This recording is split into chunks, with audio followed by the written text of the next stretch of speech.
Hi, Janelle. Hi. Hi. It's nice to meet you. My name is Bianca Poveda, and I am a marriage family therapist trainee. Um, so before we begin, I kind of want to go over some housekeeping things with you. They're just kind of things to cover about our policies, confidentiality, fees, kind of answer any questions that you may have.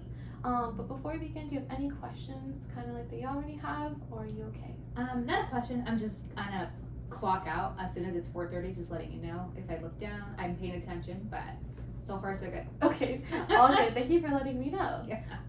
As I said, I am a marriage family therapist trainee, so I do have a supervisor.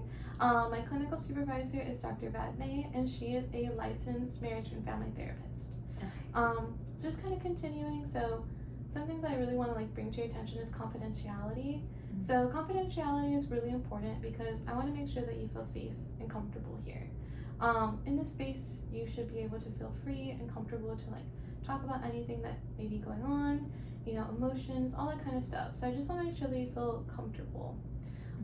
One thing that I do like to disclose is that as a marriage family therapist trainee, I will be going over all of my cases with my supervisor, just to make sure that I'm giving you the appropriate therapy, if that makes sense, and making sure that everything I'm doing is okay. But I just want to let you know that I will be sharing this information with her. So she will maintain the same level of confidentiality, but just kind of wanting to be transparent with you that she's the only person that I'm going to be talking about with any of this stuff. Okay. Yeah. So, in addition to that, there are a few expectations because I am a mandated reporter in the state of California. So that essentially means that a few exceptions to this confidentiality is that if you were to disclose anything such as child abuse, which is anything to a person of 18 years or younger, if you were to disclose any elder abuse, which is anyone 65 and over, or dependent abuse, which is anyone who has a physical or mental condition where they require assistance from another, or if you disclose that you have thoughts of harming someone else, those are instances where I would have to report that information to the proper agencies to keep you or someone else safe. If you're having thoughts of self-harm, that is a moment where I will take appropriate steps to ensure your safety, where we will stop and make a safety contract. It could also mean that I would get help from your family or friends, or if necessary, even hospitalization, just to ensure that you're okay and you're safe. Okay. Yeah. And then right now it looks like we're doing an individual session. If at any time you have a partner or family member, anyone like that you'd like to bring into session, I do have other things I go over with couples or family members. So I'll leave that alone for right now, but if they ever do come in, then I'll go over with them. If you ever were to bring someone in, we'll talk about that procedure later on of making sure that all the accurate proper forms are filled out and everything like that. But yeah. And then in addition to that, so if I'm ever subpoenaed, I will only release records if I'm court ordered by a judge to do so. Otherwise, I'll exert this privilege known as patient psychotherapist privilege, where I will maintain confidentiality and withhold those notes. Do you have any questions about anything I just went over? No. Awesome. So kind of moving on is my scope of practice. So in my scope of practice, I mostly work with children, adults, couples, families, and essentially individuals that are interested in achieving a satisfying life. In doing that, it's a collaborative process. So as we continue to get to know each other and all of that, we'll start establishing goals, and we'll start kind of working with each other to make sure that you feel comfortable, setting up those goals to make sure that your concerns are being met, kind of giving you strategies on how to cope with those things, and hopefully leading to a more joyful life and stuff like that. In addition to that, as a marriage family therapist trainee, I don't prescribe medication, so if that is something that you're interested in, I can gladly refer you out to a psychiatrist because they're the ones that can prescribe medication. If you do prefer to get medication, I can refer you out, and we can also continue to do therapy. That's kind of up to you. I'm really okay with working tandem with your psychiatrist, where you can get the medication from them, and then I can continue to provide you with therapy, if that kind of makes sense. Awesome. So style of therapy. My counseling style is open and caring, so I really do all my therapy sessions revolving like CBT, which is cognitive behavioral therapy, and I also try to maintain a person-centered therapy perspective. So essentially that's kind of like making sure that you feel comfortable, kind of having like a more relaxed vibe in here and kind of just setting that vibe just for both of us kind of deal. But yeah, and then for note taking, I generally usually take notes. So if you ever see me like writing things down, it's not because like I'm like ignoring you or anything like that. It's just genuinely because I just want to make sure that maybe we touch upon that later, or just so that I can remember, like if you bring up different people in session, making sure that I remember like who we're talking about. But yeah, and then if at any time you are like interested in knowing those notes or taking a look, you definitely have the right to do so. I do keep all of my notes under lock and key in the office in a cabinet, but you're more than welcome to ask me if you ever want to look at them. They're your notes, so that's totally fine. Okay. Yeah, so questions. Do you have any questions for me? No. Awesome. Okay, so for therapy, you're allowed to ask me at any time, like, hey, I saw this thing online, or I previously went to a therapist. I really want to try these things out. I really want to know about those things. If my training style is not working for you, or if you're like, hey, I liked when you did that, I really want you to let me know so we can continue to do that, or we can pivot and change to something else. Inevitably, if at any point you're like, hey, this just isn't working between us, that's okay. I don't get my feelings hurt. I want to make sure that you feel comfortable.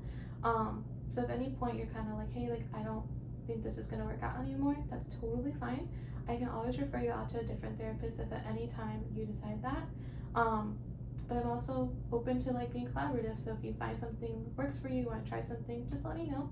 And just please note that at any time you can always leave therapy. You can always step out of the room if you no longer want to be here, anything like that. Like you are totally welcome to do so. I just want to make sure that you always feel comfortable at all times. Okay. Thank you. Yeah. So today is called our intake session. It's going to be 50 minutes. And it's just basically consisting of what we're doing right now, just doing assessments, talking to you about this informed consent form that you should be signing or you should have signed already. Kind of asking any questions about you too, kind of like I want to get to know like what brought you in, why now, kind of like your history, whether or not you've gone to therapy before. But that's essentially kind of like what I'm doing right now, mostly going through the informed consent and everything that's like those procedures. But that's what we're doing on the intake session. So just kind of getting all of those like details out, but the following sessions will really be focusing on like what brings you in today and how can we continue to help you. Okay. Yeah, for sure. So usually our sessions are 50 minutes long. We usually meet weekly. Usually, generally, therapy is about 3 to 9 months depending on your concerns. But that's like things that we can talk about. So we're going to kind of continue to develop goals, see your progress. And then anytime you can always say like, hey, I feel okay now, like I don't think I need to see you weekly. We can always change to monthly, or if you're like, hey, I'm really going through something, I really need to see you more than just weekly, we can also change it to be or like bi-week or more than once a week or bi-weekly. It's totally flexible and up to you, whatever you think you need. Yeah. Do you have any questions about that? Nope. Cool. So kind of moving on to like my fees.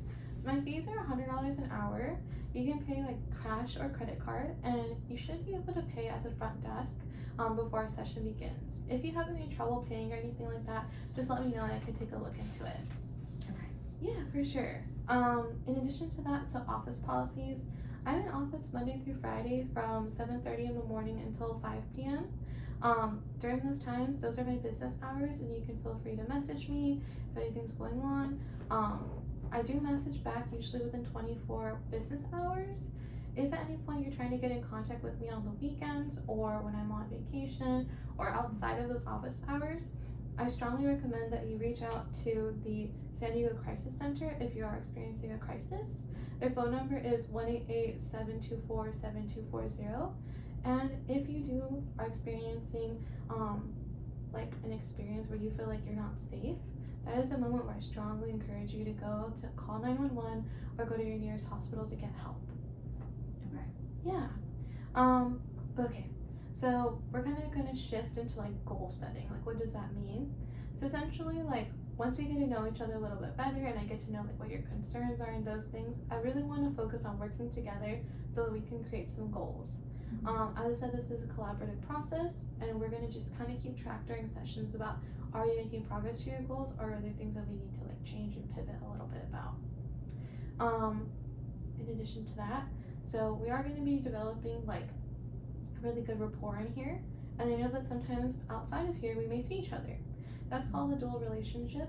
So essentially, you might see me out and about at like AMC or like walking around San Diego. If at any point you see me, it's up to you if you want to say hi. I am not going to initiate any kind of like communications because I do want to maintain that professional relationship between us and respect your confidentiality.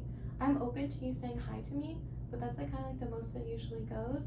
I don't accept friend requests either on my social media, so just I don't want you to take it personally because I know that we're going to build a really great rapport here, but if for whatever reason you find me on social media, I don't accept those requests just because I want to maintain that client-professional relationship. And once again, I want to respect your confidentiality as well as all my other clients.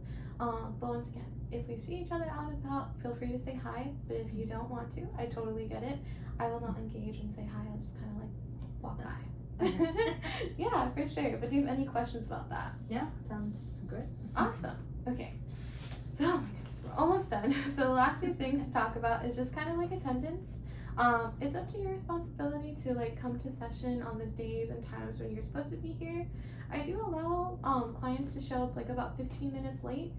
If you show up within those 15-minute windows, we can continue with your therapy session, but we will have to end at the time that the original session ended.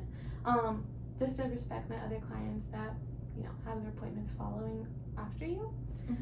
In addition to that, if at any time you're like, let me know ahead of time that you would like to meet with me for more than 50 minutes, I'm more than okay with doing that. It'd just be an additional fee. And then lastly, if you do find yourself that you can't come anymore or something pops up, if it's before 24 hours, I strongly would like it if you would just cancel your appointment so that maybe someone else could take up that hour slot. If you do cancel after 24 hours though, or yeah, like we don't have more than 24 hours before your appointment, you will be charged the full fee. If something is like out of your like control that's happening, just let me know. We can like talk about it. I do charge no-show fees and I do charge late fees. The late fees or no-show fees do happen if you don't show up within 15 minutes, and it's like a no-show at that point. So just kind of letting you know, if you do no-show me twice and you're not replying back to me, I will assume that you no longer want to continue with therapy. So I will just kind of like leave those times for my other clients to like make appointments with me. Does that make does that make sense? Yes. Awesome. Okay, cool. Now I went through everything that we're supposed to go through. So we can kind of transition to like, why are you here? Before we begin into that, I just want to know, like, have you ever gone to therapy before? And if you have, what did you like? What did you not like? And what are you looking for in a therapist? Yeah, I have never gone to therapy before, so this is my first time. I'm actually in a grad program where it's kind of required to have our own individual therapy, so this is just me getting started. Okay, well that's awesome. I'm really happy that you're here and I'm happy that you chose me to like meet with for therapy. So what brings you in today? Like, why are you here and why now? Yeah, I mean, like I mentioned, it was kind of more so school related, how I kind of had to start. But lately I've just been really stressed out with everything, just balancing school and work and just my personal life. So I think also me not being from here originally, I'm from Los Angeles, and just not really having a lot of support out here kind of is taking a toll on me. So I think just having this space hopefully to talk about certain things helps me with my stress. Definitely, totally understand. Moving somewhere that you don't really know can be really daunting, and it sounds like you have a lot going on. Sounds like your time is probably spread really thin right now. Is that kind of like what I'm hearing? Yeah. Okay. And then, so it sounds like school may be a stressor, your personal life may be a stressor. Which one would you like to talk about a little bit today? I think I actually really enjoy school. What's stressing me out a little bit more is just my home life, yeah. Okay. Do you want to dive a little bit deeper into that? Yeah, it's just, I live with my partner. We've been together. I moved out here. He's from here. And lately we just both have been really stressed out. He's in school, I'm in school. we rarely see each other, and then when we do see each other, we're kind of just stressed out and want to do our own thing and decompress in separate ways. So I just want to see what we can do to help each other. You know, I think, again, me not really having anyone else here might put a lot of pressure on him to kind of be that person for me. So I'm just trying to figure out other things I could possibly do to help myself, I guess. Okay. Interesting. Okay, so it sounds like your stress is kind of like more than just, it's not just about school, it's about like everything else, but maybe not having like that connections yet here. Is that kind of like what I'm seeing? Like about like he's like your only person that you're relying on right now, or that's what it sounds like he thinks? Is that what kind of like I'm understanding a little bit? Yeah, that's okay. true. Okay. And then like, do you feel like that's true that you're relying on him a lot right now? Maybe for like that companionship, or maybe because you're not fully comfortable here? Yeah, actually. Okay. Okay. And then like with that, do you like how do you feel like that stress can be limited? Like, do you have any like hobbies? Do you go to any of those things? I have joined a gym. I have made some friends at work. I also got a new job. So we've been kind of trying to find ways to hang out. And I've been invited to some stuff, but sometimes I'm really tired. So maybe kind of saying yes once in a while to them might actually make me feel better. But I'm not sure if I'm ready for that. Oh, yeah. Well, I mean, it sounds like you're making the steps to try and do those things, which is awesome. So do you feel like that stress is like you're putting the stress on yourself, or do you think that there's outside factors that are also contributing to that stress, if that makes sense? I can see other factors too, but maybe just me overthinking, and maybe me wanting to make time for him, even if he doesn't have that time. So I think on one hand I want to go and do different things with other people, but then I want to make sure that he's okay with it. So I think that's where my kind of conflict is. Okay, that totally makes sense. Trying to juggle those things, it sounds like what's going on. Okay, that makes sense. And then, like, what are you doing to prioritize yourself? Because it sounds like you're kind of prioritizing his emotions and trying to juggle those things, but how are you taking care of yourself in these situations? That's a good question. I haven't really thought about that. Ever since I moved, I have been trying to find like a new place to like do my nails, maybe, and just places that I can kind of go to decompress. I like shopping. Okay. So I'm still kind of, you know, integrating in my little community and trying to find some fun stuff to do. Yeah. So that's kind of where I am. No, definitely. So, I mean, I can see that your nails are done right now. So it's I actually need to go. You need to go? Okay. They look really nice. Thank you. Of course. Because I'm just saying, like, okay, like, you are taking some time for yourself. And that's really good. Because, like, during those times, you can get overwhelmed and let that stress kind of, like, consume you. Have you maybe talked to your partner about these things? I have tried. And for the most part, he's kind of really like adamant about like, hey, go do your nails while I play a video game, and then like we'll do something else after. So I've been more open to doing that without feeling guilty. I think that's what it was. I felt a little guilty doing fun stuff, I guess, for myself. So you felt guilty. Okay, and where do you think that guilt came from? I think just doing things for myself in general. Okay. Without bringing someone along, but I can't really bring him along to do his nails. You know, he's not gonna want to sit and get like a mani-pedi with me. I would love that, but no, he's more. One thing he kind of tells me is, like I mentioned earlier, he wants to kind of play video games while I'm doing my own thing. But I think my thing is I want a friend to do fun stuff with. So I don't know if I'm kind of forcing him to be like a girlfriend at that point. So that's where I am. Okay. That totally makes sense that you may be feeling like, it sounds like you're really concerned for how he may be feeling, if that makes sense, of him being like taking on those roles for you and stuff like that, about feeling guilty for, you know, taking care of yourself and stuff like that. Those are things that we can definitely talk about in like future sessions, and like goals that we can try, because feeling guilty of like self-love or like, you know, taking care of yourself, that's really normal for a lot of people to feel. But it's okay to take time for yourself and feel like that. And also maybe right now, because you are like, you just moved or you haven't acclimated yet to like being here, you haven't made that many friends yet, you're trying to look for that in him, and that's okay. Maybe you can voice that right now to your partner and say like, hey, like right now I would really like if you could maybe not play video games as much and maybe come with me to just pick out the nail color. Just start with that. He doesn't have to get the mani-pedis, if that makes sense.